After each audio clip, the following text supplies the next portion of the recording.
Hi guys, I'm a forester here. It's time for a knife collection update. I've come outside, it's a beautiful spring day. I wanted to get some natural light on these knives. There will be a little more noisy though with road traffic and the birds singing, but I hope that won't bother you too much. I add probably 5 to 7 knives to my collection each year, and so what I decide to do is instead of show the whole collection, I'm just going to show the top 10 folding knives in my collection. Now when I say top 10, that's a sort of an overall category. These are the knives, the last 10 knives that I would keep out of my collection if I had to start getting rid of knives. And number 1 would be the very last knife that I would keep if I only had one knife. So that's where I'm coming from. These aren't based on price, they're not based on how often I carry them. They're not based on how tactile they are. It's a combination category of all of those things. And I will point out knives that stand out for one reason or another as I go through these.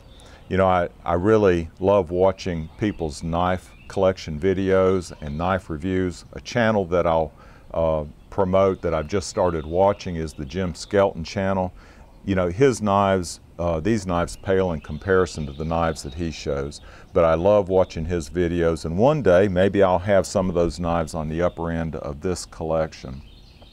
Let me move through this pretty quickly. And knife number 10 makes my top 10 is this Benchmade mini-griptillian. This is the only knife that I have that has a serrated, partially serrated blade, and that was a gift to me by a subscriber and really means a lot to me, so it makes a top 10 list. The number 9 knife is the CRKT Ripple, and this one is not that expensive of a knife, but it makes it to the list because of the flipping action. It's the best flipper I have, and if there was a best in category for most fun flipper, that would be it. The next knife is this Almar Eagle, and this is in the classic design. It has the jig bone handle, mid-back lock, and this was one of the very first tactical knives that I got. Next are 2 Sages, and I really had to think about the order to put those in. I think this one is more attractive, the one with the desert ironwood grips. This is the Sage 4, has the mid-back lock, and the other one is the Sage 1, and that's with the carbon fiber handle and the liner lock. I put them in this order mainly because of the weight factor of this Sage 4. It's a very heavy knife, and if there was a tie in knives, I gave it to the one that gets carried the most, and this Sage 1 gets carried much more than the Sage 4. Okay, now let's start revealing the top 5 knives, and number 5 is the small Sebenza, and this has the snakewood inlays.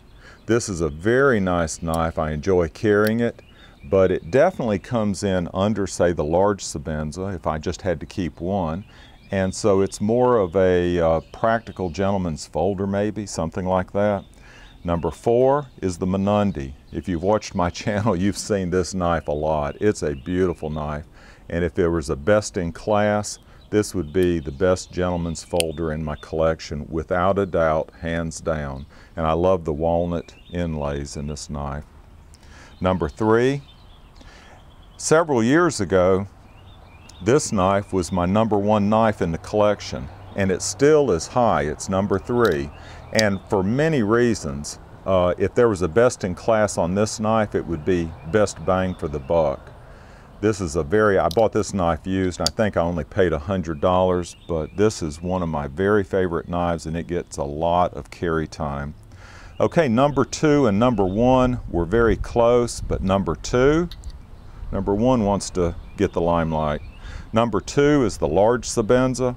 The large Sebenza is hard to beat. I mean, y'all know that.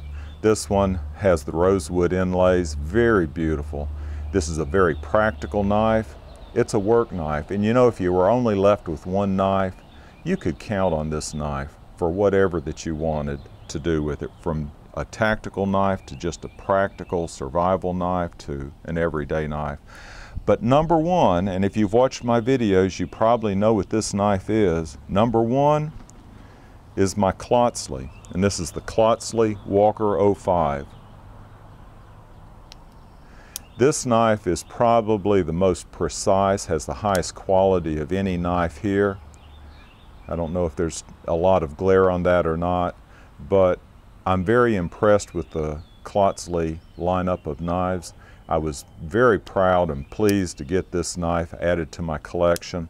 And so, you know, it takes the #1 slot. These two knives were very close. I could have easily put the Chris Reeve large Sebenza as #1, but it came down to which one do I carry more often, and I definitely carry the Clotsley more often. So there you have it. For 2014, this is my top 10 folding list. Hope you enjoyed it. Y'all take care.